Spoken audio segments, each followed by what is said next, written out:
So talk me through what a typical procedure would look like from, hey, I don't know what this is. How do I become informed?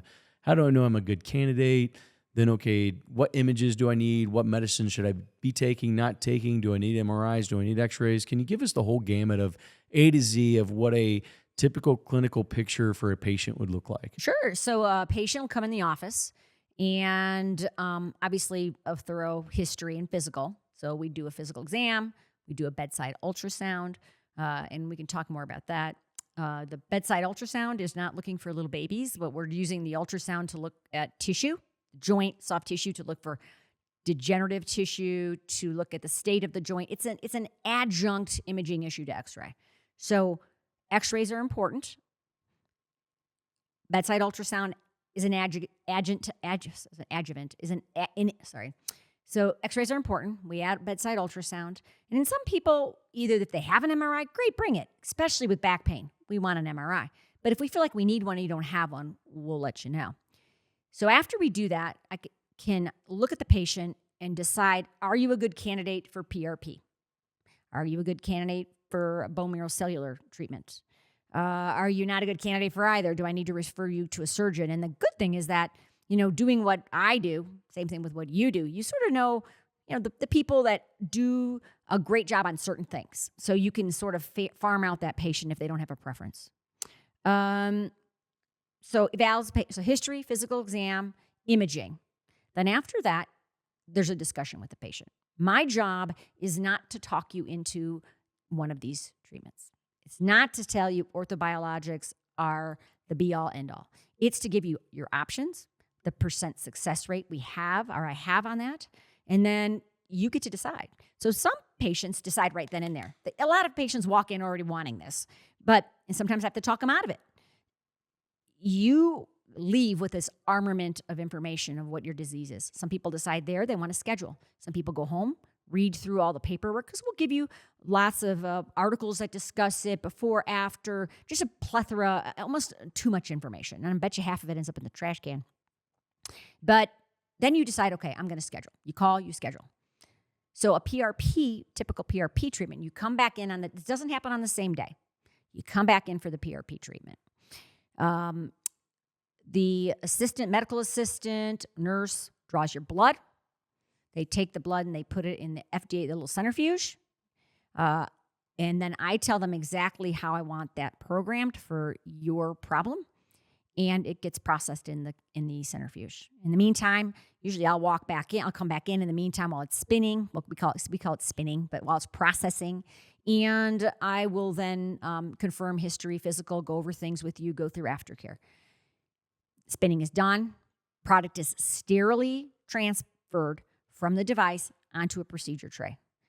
Then eye gown and glove. So this is a sterile procedure. We then prep your skin, sterile procedure, drape, etc., just like you would in the operating room, but it's in a procedure room. Then we use ultrasound guidance and a sterile ultrasound probe to inject the concentrated platelets back into the area of injury. Guidance is key.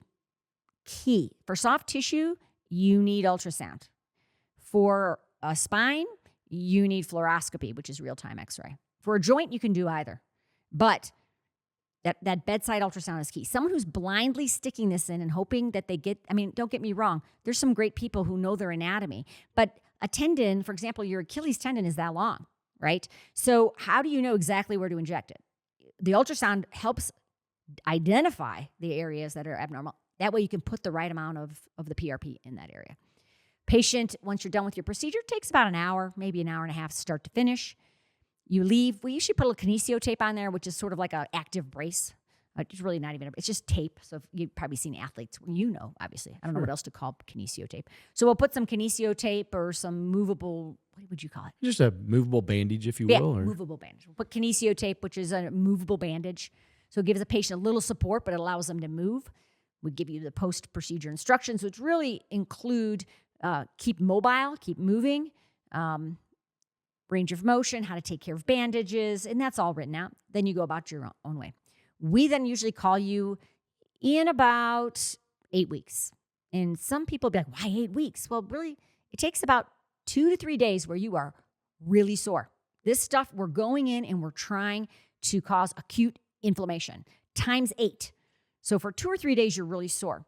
We provide you with pain medication, which is usually an opiate or something of that like. We don't want to use the nonsteroidals because they'll shut off the inflammation. You're more sore for 2 to 3 days. You go back to baseline.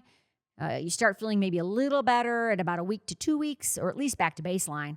And then usually market improvement usually begins around 4 to 6 weeks. By 12 weeks, you have about 75% of what you're going to get from the injection.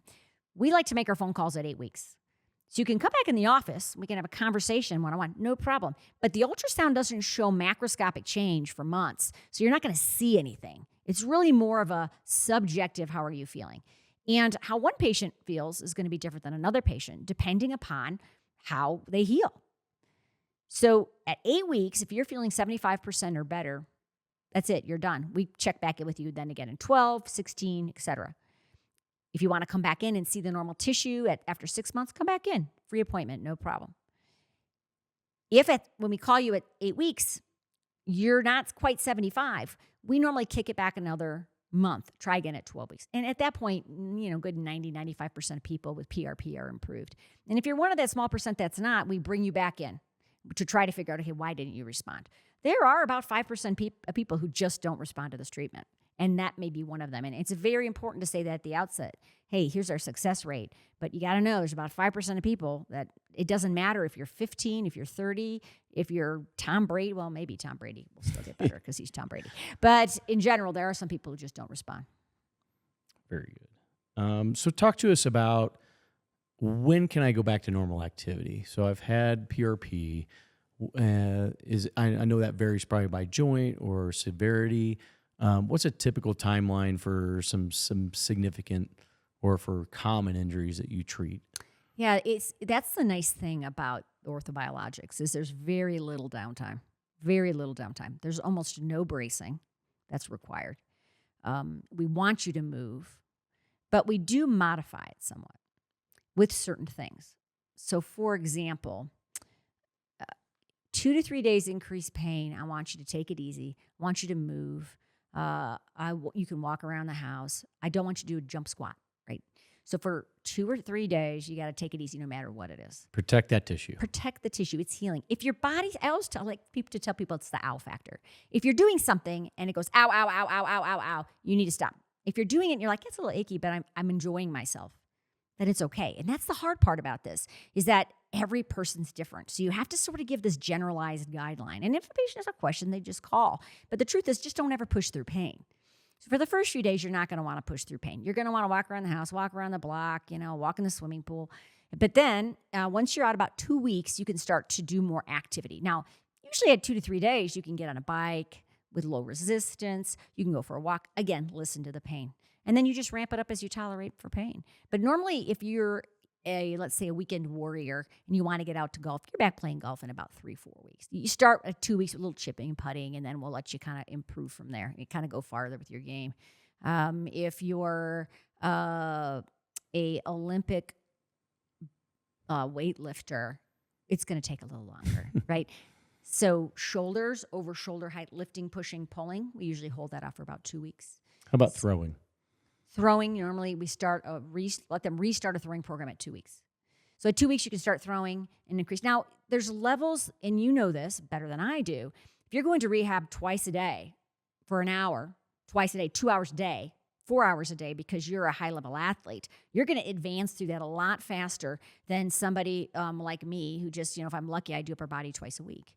Maybe I'll wash some windows, right? So it depends how often you go to physical therapy or go to rehab and how intense it is. So there's so many variabilities on that. We have some basic protocols that we give to the therapists and to the patients. But the nice thing about it is you're usually not off work very long. So 2 to 3 days, you're more sore. You can go to work if you're have a sitting job. You don't have to not go to work. But let's say I'm a lineman for Ameren. And if I'm a lineman, I'm not going to let you get up in a bucket and do over shoulder height lifting until I know you could do it without pain, because I'm going to be concerned about your safety. Yeah, makes sense.